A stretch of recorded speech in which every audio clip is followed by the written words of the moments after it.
There are so many mosquitoes in here. Hey, it's been a while. I haven't had much time to post because here's what I've been up to.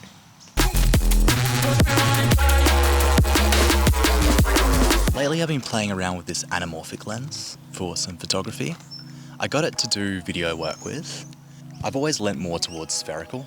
I think spherical is a good composition. It gives you a nice image to work with. I've never really loved widescreen. I feel like you lose a lot of the available space.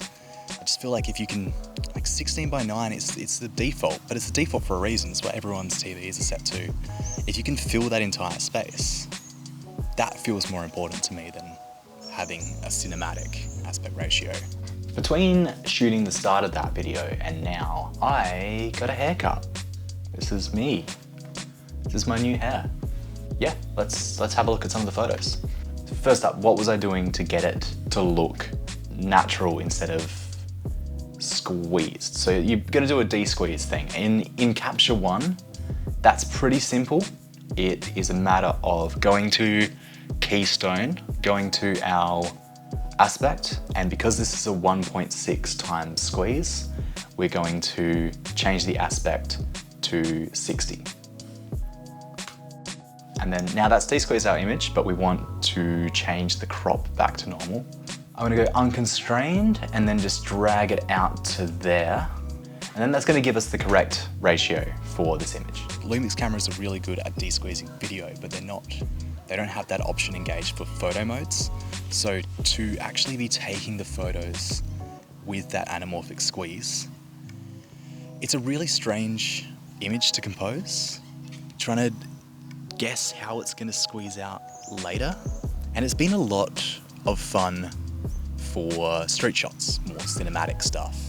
Things that benefit from being more cinematic, it's been a lot of fun for.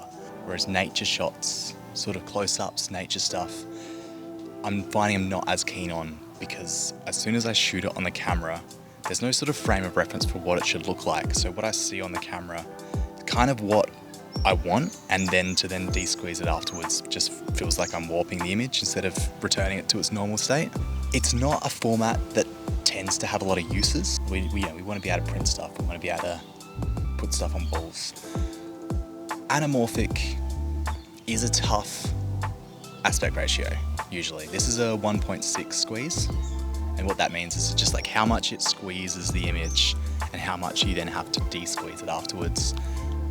And it also comes down to the size, the aspect of your sensor that you're capturing the image on, because that is what's going to get squeezed. So if you have a square sensor like a Hasselblad, I don't even know if they do Hasselblad anamorphic lenses, but if you say you had a square sensor, that's going to stretch out to less wide than if you were already shooting on like a 4x6 sensor, like a standard full frame.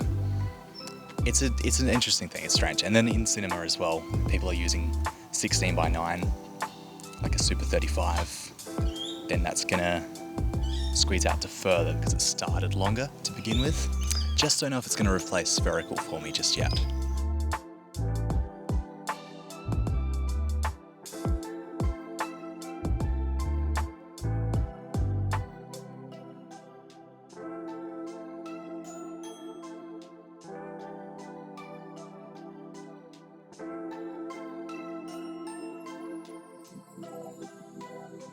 An interesting thing to note for anyone who's not from South Australia, this is kind of how our beaches look at the moment.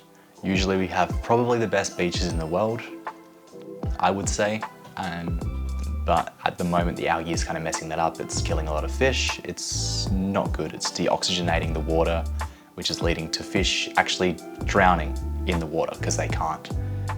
They need a certain level of oxygen. And then it's also just spitting out this really gross foam and making people kind of sick. Here's a wild shot of a bunch of it.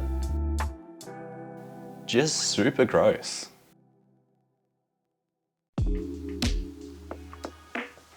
Alright, so after all of that, here are my thoughts. I'm really enjoying playing around with this. I think after a few days of actually looking through everything and having a chance to properly appreciate the look of it, I do really enjoy the way these images have come out.